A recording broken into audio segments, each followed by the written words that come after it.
When I was 7, my father brought home a beautiful lady who gave me a mango. That day, my mother watched me happily eating the mango while she signed her name on the divorce papers. After that, she jumped off the roof of our building. From then on, mangoes became the nightmare of my life. So on my wedding day, I told my husband, Alan Holt, if you ever want a divorce, just give me a mango. Alan pulled me into his arms. Quiet. From then on, mangoes became off limits for him too. On Christmas Eve of our 5th year of marriage, Alan's childhood sweetheart, Larissa Fenimore, left a mango on his desk at the office. The very same day, Alan announced he was cutting ties with Larissa and fired her from the company. That day, I truly believed he was the man I was meant to be with. Half a year later, I flew back from overseas, having just closed a partnership deal worth about $200 million.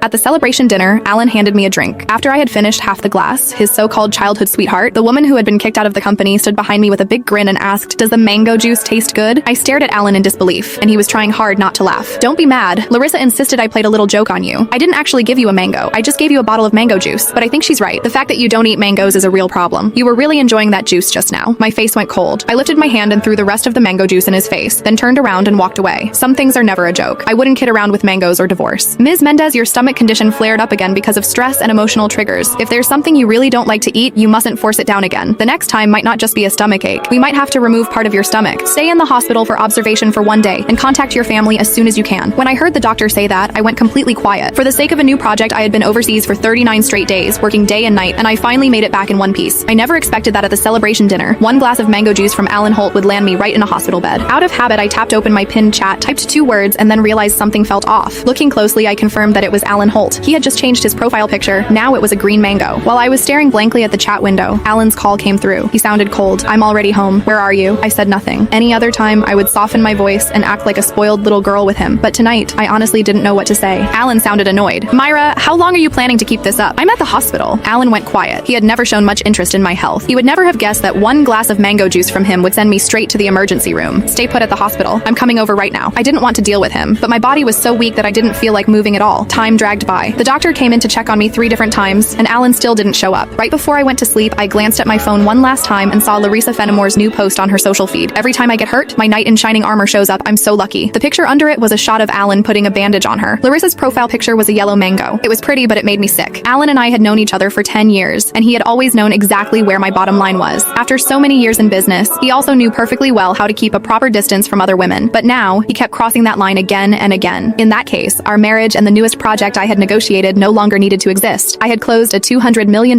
deal in West Arkan that could have changed the company's future, but at that moment, it didn't matter anymore. When I woke up the next morning, Alan hadn't sent a single message or made a single call. I wasn't even angry. After the follow-up check confirmed I was fine, I went straight home to a 5,300 square foot